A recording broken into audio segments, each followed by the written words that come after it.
Hello and welcome, Human and Community Service students, to our conversation today about acing that interview, tips for success. So we want to equip you with some great information so that you can feel ready and confident for your next interview, not only for your mock interviews for this class, but for future real-world interviews. So let's get started. And again, my name is Katie Woolman, and I'm the Director of Career and Professional Development at Lenoir-Rhyne University, and I'm happy to help you further with this topic. I'll share my contact information at the end.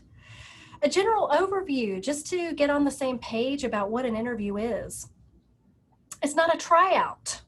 Oftentimes in our mind, we view that interview almost like a tryout. We know we already want to make the team, and we want to get accepted onto the team. Really, most of the time, an interview is a conversation to determine your fit for the position, the team, the company. You are checking them out just as much as they are checking you out. It's a mutual discernment of fit. It's not just you trying to perform and make this company want to hire you. So I feel that that's a very good mindset to have when entering an interview, and it can take some of the nervousness away from the interview. Not all of it. It's very normal to be nervous going into an interview. You'll even be nervous with your mock interview, and that is okay. That is normal. Preparation ahead of time helps relieve some of that anxiety and nervousness, and so does practice. For most of us, the skill of interviewing is something that we can all improve upon and always get better at. So even folks who've been interviewing for years, there are likely things that they can get better with time. And so practice makes progress. The more you do them, the more comfortable you get, and your program is really supporting your professional development so very well in requiring these mock interviews here in this internship class. I wish every major would do that. Okay, so let's get started talking about how we get ready for the interview before it happens. So we want to prepare by learning about what we're interviewing for. We want to be knowledgeable about the company and the interview agenda, who we're going to be speaking with even. I've talked with a lot of students and alumni over the years who did not get an agenda for the interview ahead of time, didn't know they could ask for one, and they were surprised when they got to the interview. They may have thought that they were going to be speaking one-on-one with someone, and they show up to the interview and it's a panel of people. So, and that again can spike someone's anxiety or nervousness about that process. So the more you know, the better. And if your company does not provide you with an agenda, you have every right to ask for one ahead of time, including who you might be speaking with. Again, sometimes a company won't know exactly who you're going to interview with ahead of time, and that's okay, but you can certainly ask. The more research you can do about the company and individuals, the better.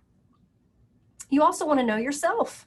What are your strengths, your weaknesses, proudest accomplishments, goals? One of the main aspects of the interview is you articulating your value. So you want to really be able to do that. Some of the materials that I've given to you in your professionalism and self-marketing packet help you through this, especially the job interview one-sheeter.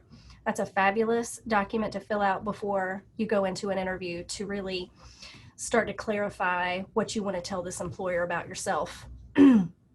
And it's important to prepare for each interview separately because you'll want to maybe emphasize different things depending on the position in the company. You want to practice by doing a mock interview, which you're already going to be doing, or in front of the mirror, practicing your answers, practicing your 30-second commercial. You don't want your answers to sound too prepared or too canned, like you're reading a script, but you want your answers to be concise and smooth. And for most of us, that takes some practice. We want to be prompt and prepared before the interview. So we want to arrive a little early, not an hour early, not a half hour early, but usually 10 minutes early is a great, it's kind of sweet spot of an early time to arrive for your interview. And you want to bring extra copies of your resume. You want to have a list of questions ready to ask your interviewer. If you have a Padfolio, one of those leather bound or faux leather bound portfolios or pad folios with a notepad in the middle. The bookstore sells them, and you can buy them at any Walmart, Target, office supply store. Invest in that for yourself if you don't already have one. That's going to be one of your best interview tools that you can bring, and that helps keep everything very organized. Ladies, you want to make sure that the pocketbook or the purse that you bring is small and professional looking, and you really don't want to bring anything more than that. All of us are constantly with our cell phones nowadays, and that is not necessarily a problem. You may even be on call for a family member, for a child or an elderly family member, such that you need your phone on you at all times. However, you want to turn that phone to silent for the interview. If you have some sort of emergency situation going on and you need to be on call for for a family member or a friend, and you might get a call that you have to immediately answer during the interview, you want to let your interviewer know about that ahead of time. But hopefully you won't be put in that position. Something else that you're going to want to do ahead of time is to prepare your elevator pitch. Sometimes it's called a 30-second commercial. This is a great item for you to have, not only for an interview, but for networking and for meeting potential folks who can give you a great connection to an employment opportunity. Perhaps a guest speaker that comes to visit your class, and which I know happens in this class. So how would you describe yourself in a nutshell is essentially what this is. And it's a great way to answer the question, tell me a little bit about yourself. Over the years of the mock interviews that I have done, that is one of the hardest questions for a student to answer because it seems like such a broad question. However, if you come up with your elevator pitch or your 30-second commercial ahead of time, it'll make this answer a lot better, a lot smoother, a lot more targeted to your audience. You want to spark that employer's curiosity and interest by giving them just enough information about you. This is the hard part. You want to get to the point. You want to be direct and concise. That's why this takes practice. Most students that do a mock interview with me, they answer the question, but they share irrelevant details such as maybe how many brothers and sisters they have, where they're from. That could be relevant where you're from. But they kind of, they don't really know what they're supposed to say. So they ramble a bit. So we want to keep this answer really concise and to the point. And we want them to we want their interest to be piqued. We want to share a little bit about why we want to be there, why we want to interview with them. And then that can spark the series of other questions that they're going to have for us.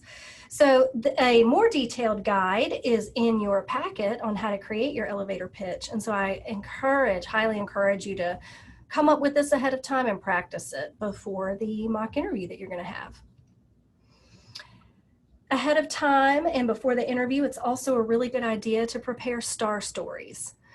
STAR stories stand for situation, task, action, result. There are stories that we have thought ahead of time to share in an interview, and these are great answers to behavioral-based interview questions. Behavioral-based interview questions are very popular in an interview because the idea behind them is that the best predictor of your future behavior is your past behavior. And so they're questions like, tell us about a time when you faced a challenge. Tell us about a time when you had to work with a difficult client. Tell us about a time when you set a goal for yourself and did not meet that goal. So there are questions like that. When we have not thought of stories ahead of time, these questions are especially hard to answer in an interview, and sometimes we miss opportunities to tell really great stories about ourselves.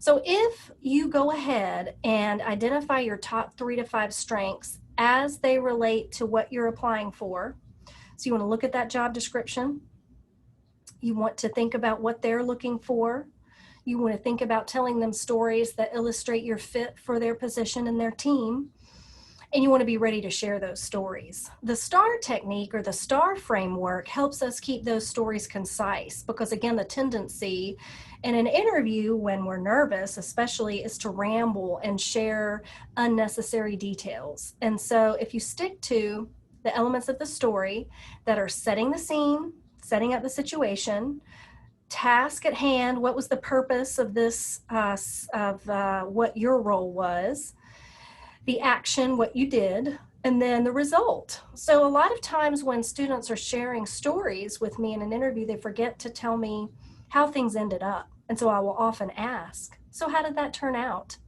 Because I want to know the result. So if you go ahead and provide the result in your story for your interviewer, it will be a lot more of an effective answer for them. Also, stories are more interesting. So if you're asked a behavioral-based question and you give a general answer, that's really not going to help your interviewer. If I say, as your interviewer, tell me about a time you faced a challenge, and you say, well, in general, I face challenges with open arms. I'm very adaptable and flexible. I mean, that idea is really good. That's a great idea. It's good to be adaptable and flexible, but I'm not sure if I believe you. When was a time, I might even go to dig a little deeper if I were interviewing you and you had that answer, and I might say, well, tell me about a time when you actually did that. And so the more detail, the more interesting the story, the more interesting of a candidate you will be. So that's a big one. That's one of the best pieces of prep advice that I can give you in preparing for that interview. So come up with some great STAR stories about yourself. Let's talk about during the interview itself. So my biggest suggestion here, folks, is to be yourself. Although you are presenting the most professional version of yourself in an interview, you want to let your true personality shine through because, again, the whole point and goal of the interview is to see if you're a fit. So if you're not sharing who you naturally are and what you actually act like, that's going to be very difficult for that company to make that choice, and for you as well. So for instance, if you smile a lot, if you laugh a lot, don't feel like you have to be super serious for the interview. Again, yes, you're trying to demonstrate your professionalism, but I hope that in an interview, you're able to laugh and smile and talk about what really matters to you, especially in your field of human and community services. Show you're passionate. Show that you are someone who is connected to what it is that you're doing. With that being said, we do want to avoid shedding tears in an interview or crying in an interview. It has happened before. And it doesn't mean that if you cried in an interview because you were sharing a very important story to you that you wouldn't get the job, but that's something we want to be really careful about. That's, again, maybe more of the professionalism that we're wanting to show. So, and again, if we've done our prep work, if we've feel like we're confident, we're less likely to have some sort of inappropriate breakdown in the interview itself. Again, I'm only sharing that because it's happened in pretend interviews and in real interviews before. So again, acting professionally, dressing appropriately. Workplaces certainly differ nowadays in terms of their attire expectations, and it's perfectly within your rights to ask the person arranging your interview what the expected attire is for that day. It's also helpful if you have a contact at that organization or company already, ask them what the standards of dress are. If you know they're very casual, you still want to dress a little bit more professionally for the interview because you're trying to make a good first impression. So you probably don't have to wear a suit to the interview these days, but you want to make sure you're at least business casual. And in your packet, you've got a really good diagram about what that looks like. And again, at the end of the day, polished. This may sound like a nitpicky detail, but chipped nail polish and even stains on your clothing, that would reflect very negatively on you. So you want to make sure that whatever you do wear is ironed, doesn't have stains, doesn't have wrinkles, because that's also going to help you project confidence. And that's very important in the interview. Let's talk about this next one just a minute. Normally, I would encourage you to give a firm handshake and enthusiastic eye contact and positive body language to show you want to be there. So you can do all of that except for the handshake these days. So, what do you do? It's a little awkward. There, you've got a couple of options. And I've recently done a little bit of research on this to see what to suggest for folks because it is a dilemma. So you've got a couple of options. You can do a small wave, like hello, waving, it's nice to meet you, kind of that sort of wave in the interview. You can give a slight bow of respect in lieu of a handshake. If your interviewer wants to give you a elbow dab, I don't really know what that's called officially, but kind of where you touch elbows and they initiate that and you're comfortable with that, that's fine. If you want to put your hand one hand over your heart or both hands over your heart and say thank you for having me here today, that's another respectful greeting. Also, hands in prayer position and with a slight kind of bow forward is another position of and kind of body language gesture of respect. So do what you're comfortable with. If one of those sounds very weird to you, then don't do it. But just kind of think ahead of time of what you're going to do, and then kind of look to your interviewer to model the behavior there. And remember, that's just awkward for everybody right now. You're not the only one. Remember, the purpose of an interview is to learn about each other. So you want to make sure you're asking questions of the interviewer in addition to answering the questions they ask you honestly and thoroughly. If you get stumped, which can happen, just take a deep breath, remain calm, and ask the interviewer to repeat or clarify the question. If you don't understand what they're asking, don't be afraid to ask for clarity because you want to make sure you're answering the question as well as you can. If you really have no answer, if your mind is a blank, their other option is to ask to come back to that question. I've done that before in an interview. I've said, that's a great question. I really want to think a little bit more about that. Can we come back to that later? And it's funny because I remember this one time I did that and I thought of the perfect answer when I was talking about something else and I went ahead and answered it then. So that's perfectly acceptable to do as well. Common questions you may be asked. Like I said earlier, tell me a little bit about yourself. That's usually a starting question. Why are you interested in this opportunity? What qualifies you for this opportunity? What are your strengths? What are your weaknesses? They may have different ways of asking those questions, but they're definitely interested in that information. What is your proudest accomplishment? That can tell us something about your values. And then some behavioral-based interview questions. Tell me about a time when you faced a challenge. Describe an experience in which you had to work as part of a team. Have you worked with a challenging client? Do you have any questions for me? So those are common questions. It's quite unpredictable to know what they are going to ask you. So rather than looking up common questions and preparing answers to those, I suggest you prepare that interview one-sheeter, prepare those star stories in your elevator pitch, and that will really help you prepare. The other type of question that you may get that's not on this list is an off-the-wall type of question. Like, if you could be a car, what type of car would you be and why? If you could have a superpower, what would you choose and why? Sometimes interviewers like to ask those slightly off-the-wall questions because they can catch you off guard. You're probably not prepared for them and they may want to see how you think on your feet. With those questions, there's no perfect or right answer that they're usually looking for, but they're just trying to learn more about your character. So go back to what it is that you want to share about yourself. So if I'm asked, if you were part of a salad, what part of the salad would you be and why? That is an actual question that somebody has asked. A client told me that one time. You might say, let's say that you're a personality type that gets along with everybody, that tends to have very little conflict in the workplace and just kind of be that coalition type of person, just always, kind of bringing everybody together.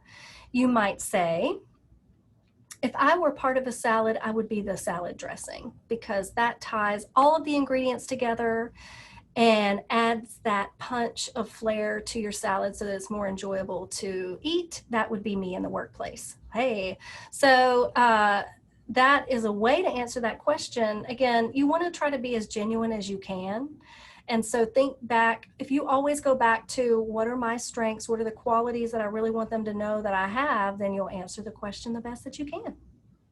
Well, let's talk about questions they should not ask you. There are some illegal questions, and these are based on U.S. fair hiring standards. So this is in your packet also.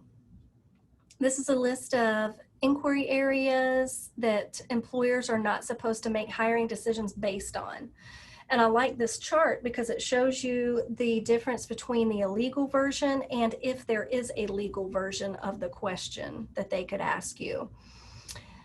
As there's been an update actually to these fair hiring laws as of summer 2020, you can see that sexual orientation and gender is not on this list currently, because up until this past summer, it was not illegal to discriminate based on those factors. Now it is. And we'll see how that plays out in legal cases. But now companies are not allowed to ask you questions about your sexual orientation or how you identify with a certain gender, nor are they allowed to discriminate you based on that. So that's a huge victory for human rights, which is great. But some employers may not be aware of those new laws. And so if you're equipped with what is fair, then that is a good thing. Now, how should you answer one of these if you are asked an illegal question? Your options are to say, that's an illegal question and I don't have to answer that. That may be too brash or abrupt for you. So I like asking, if you're asked a question like that, I like to then say, can you tell me how that is relevant to the position? And that can help them understand in a more subtle way that you don't think it's relevant. And then at the end of the day, if they ask you a question like, are you married? You just simply don't have to answer that. Now, if you decide that you want to volunteer any of this information, you're welcome to. But it's not the right of the employer to ask you. And in fact, some of these, for instance, marital and family status, we know employers certainly, unfortunately, discriminate based on these things, even if they're not aware of it. So I would avoid bringing up any of these things if it were me, just so that you don't invite discrimination where you don't want it. Let me say a quick word about disabilities.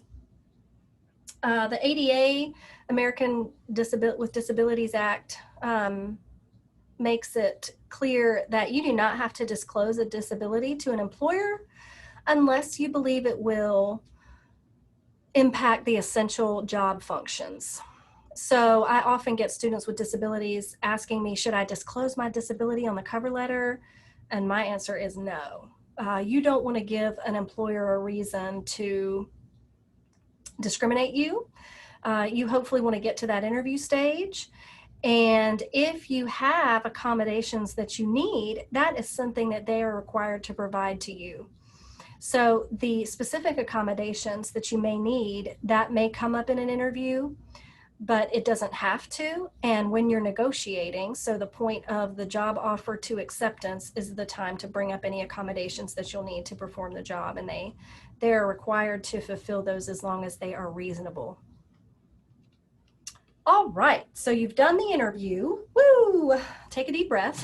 That's the last bullet point here, but I say take a deep breath first. After the interview, you want to ask for a business card from your interviewer so that you have accurate contact information for follow-up. What is that follow-up? It's a thank you note. So this is very important because most employers nowadays tell me they don't get even one thank you note from anybody that they interview with. So if you send a thank you note, then you're very likely to help yourself stand out from the crowd. And nowadays, an email thank you note is perfectly acceptable and it will get to them quicker anyway. So you've got that business card, you've got the correct spelling of their name, you've got their correct email address, and you can send an appropriate thank you note. You've got an example of those in your packet. You want to reflect on the process and how you did. You want to think about, what did I do well? What can I improve upon? Frankly, I know so many people who I've worked with over the years who say, oh my gosh, I bombed that interview. and they end up getting the job offer. So oftentimes we're much harder on ourselves than the employer is.